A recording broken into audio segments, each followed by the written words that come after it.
Mesdames, Messieurs, peuple congolais, être citoyen, c'est être informé.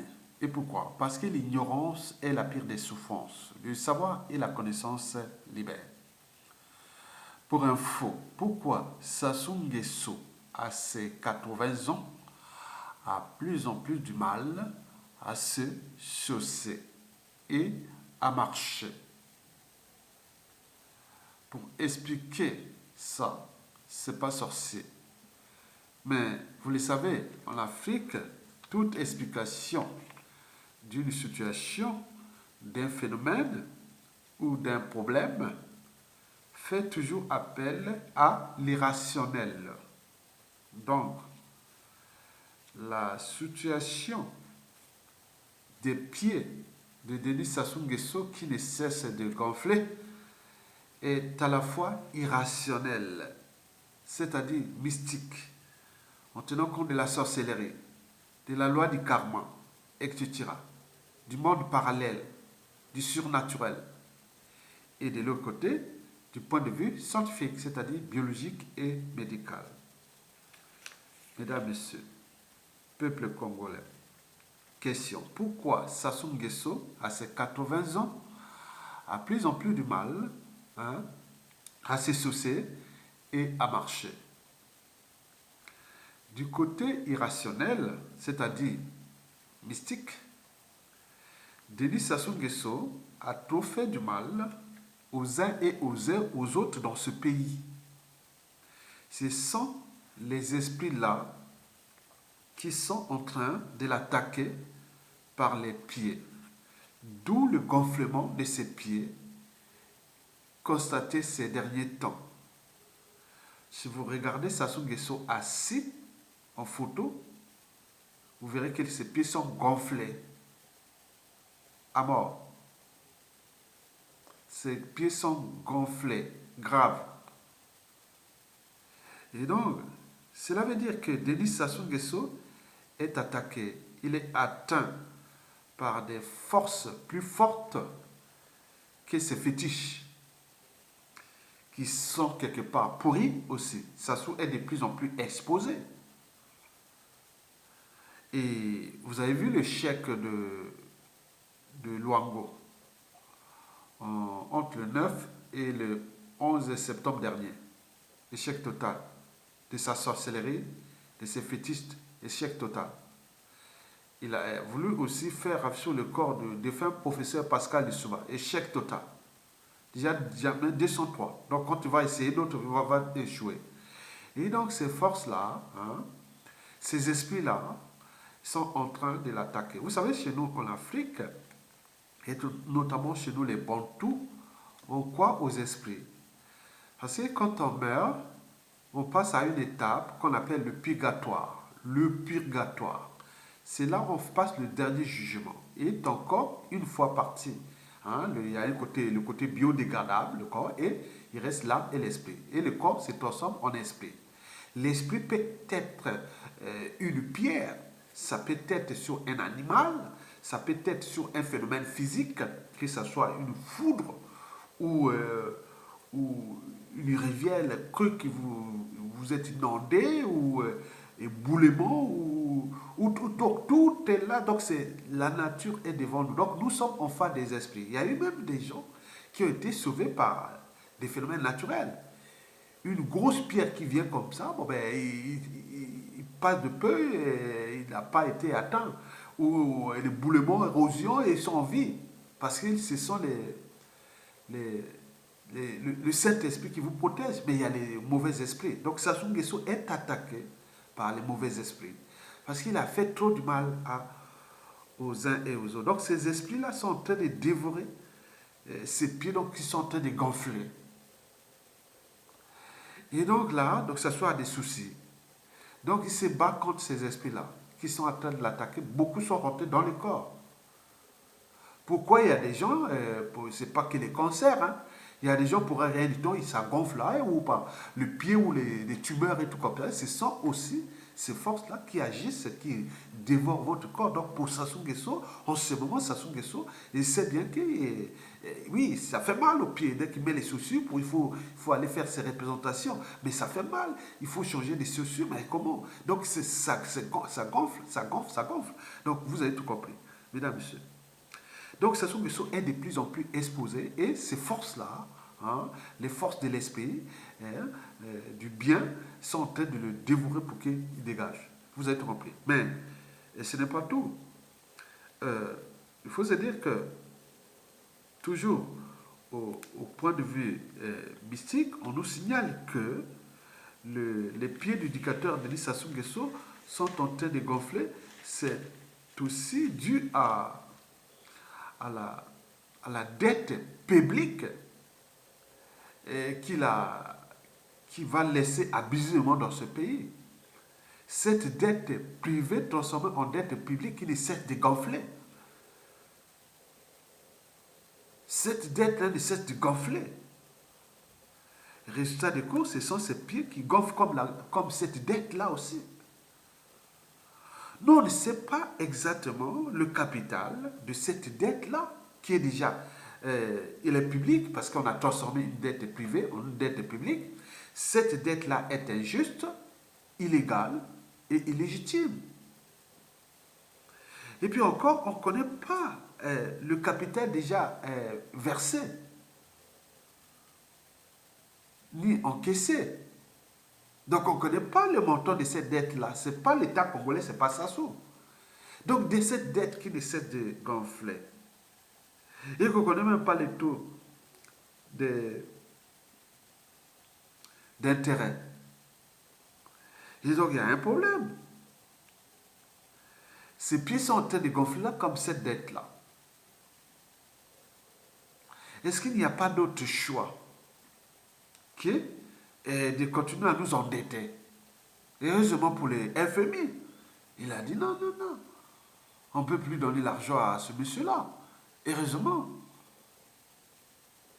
Parce qu'on peut faire d'autres choix qui nous laissent tranquilles. Et comme ça, ces pieds ne vont plus gonfler.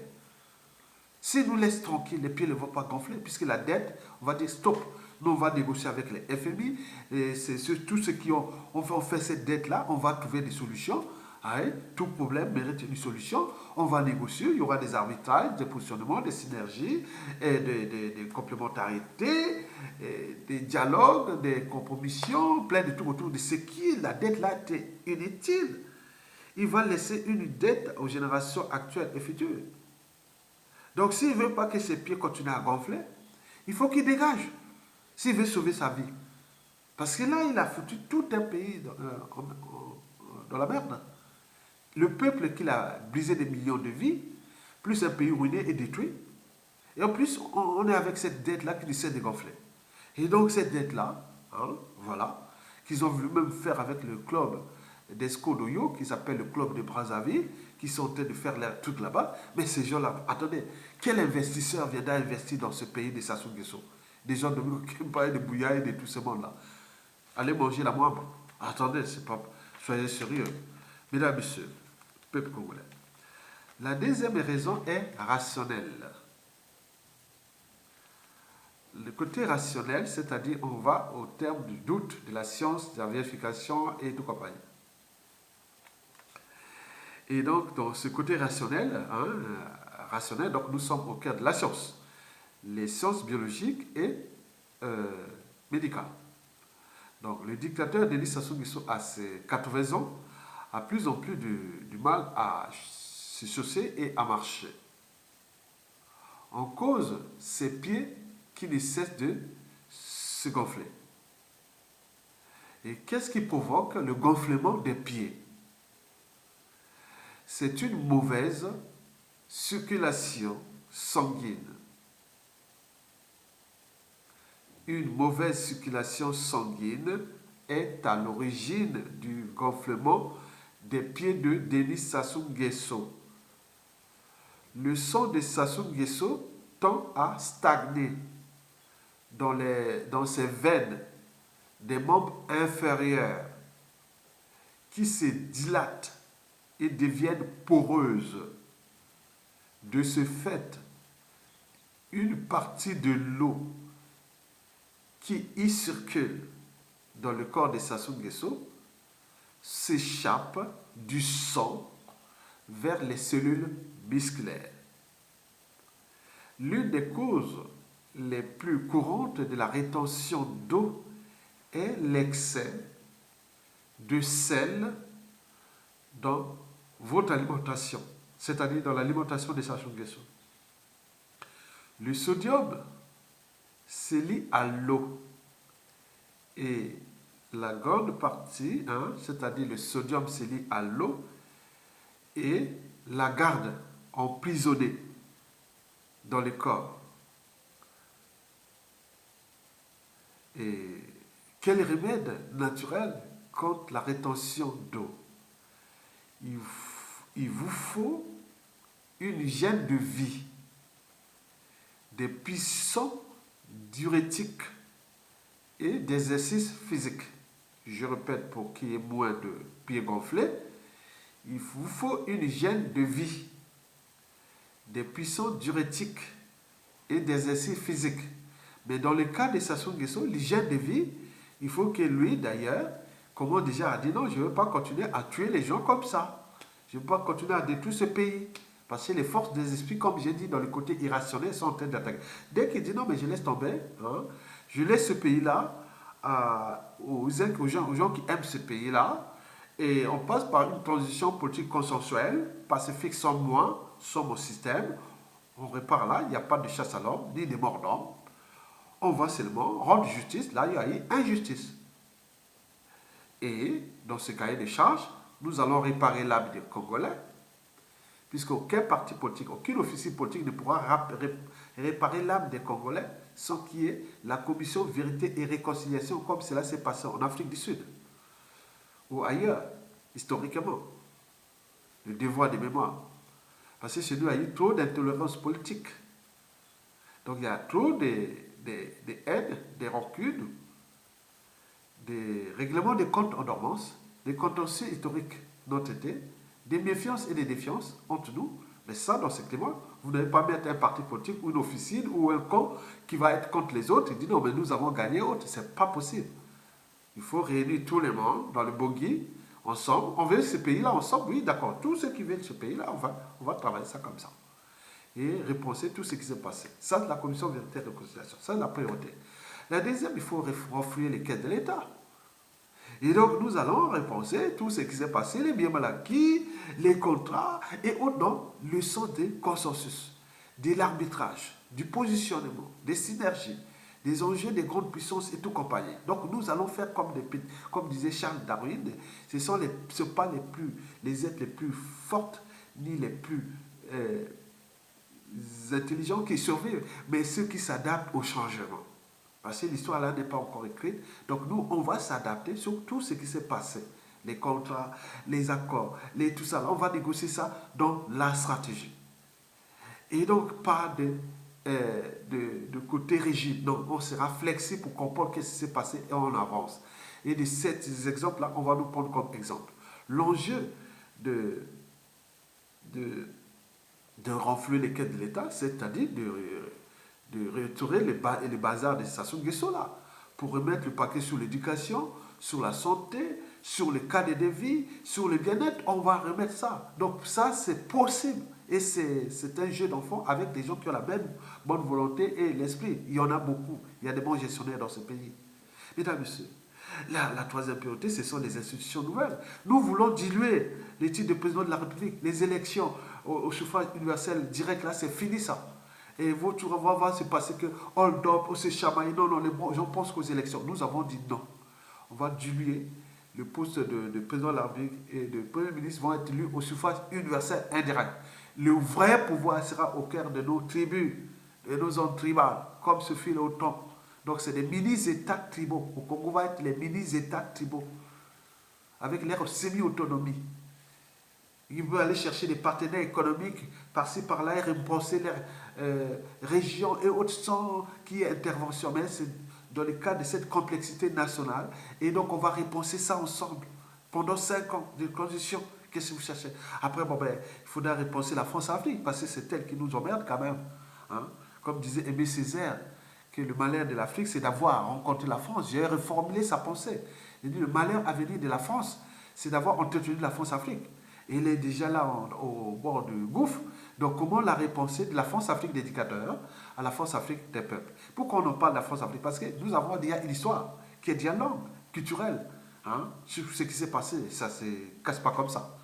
Hein? Le monde n'est pas encore fini. Donc, il faut toujours penser que nous aurons ce bloc-là francophone et qu'il faut la transformer. Je vous dis sincèrement, si vous commencez à dire, ah, la France, non, non. Regardez, les démocrates américains, c'est là où votent tous les Noirs, votent les démocrates.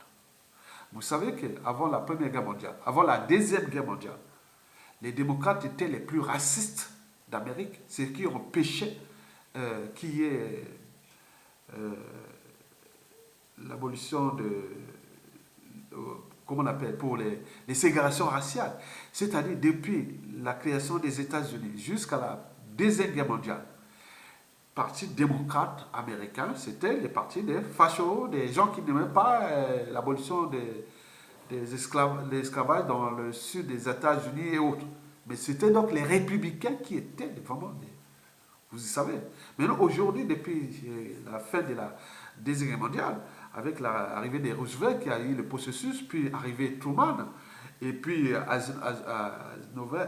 Eisenhower, et puis Kennedy, surtout Kennedy. Et c'est là qu'il s'est transformé vraiment les démocrates à un parti qui est vraiment démocrate, quoi. Donc ça a toutes les diversités, quoi.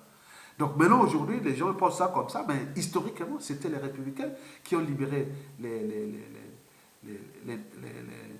qui avaient libéré les Noirs. Et qui se battaient pour les Noirs. Vous avez tout compris. Et donc, il faut comprendre que la France-Afrique, c'est une étape qui est là, qui demande l'attention. Donc, nous serons dans l'obligation de l'attention. Mais nous avons besoin aussi de la sous-région. La sous-région ne peut pas faire ère de paix sans être en paix avec nos voisins. Nous allons avoir une diplomatie des stratégies, hein, une diplomatie de projets, de grands projets. Si les 12 pays qui entourent la sous-région, qui sont dans la sous-région de l'Afrique équatoriale, si chaque pays, chaque mois, donne 100 000 francs CFA, 100 000 dollars, en un an, bon, ben, il peut donner 200, 1 million et presque demi de dollars. Et multiplié par 10, ça fait quand même beaucoup. On peut construire un projet de commun ensemble. Chaque année, il y a des projets qui peuvent lier l'Angola et le Congo, qui peuvent lier l'Angola et la RDC, qui peuvent lier la RDC et la Zambie, la RDC et la Tanzanie, la RDC et l'Ouganda, la RDC et le Congo-Brazzaville, Congo-Brazzaville avec le Gabon, le Congo-Brazzaville avec le Cameroun avec le Gabon. Donc il y a tous les trucs comme ça, ensemble, dans un truc, on va les penser. Et donc vous allez voir que nous allons plus aller seulement dans le produit intérieur brut, c'est-à-dire les taux de croissance, mais dans cette diplomatie de projet, nous allons introduire d'autres indicateurs de bien-être culturel du bassin du Congo, le bien-être, d'autres indicateurs qui touchent des problématiques écologiques, culturelles et sociétales. Mesdames et messieurs, peuple congolais, je vous remercie et à bientôt.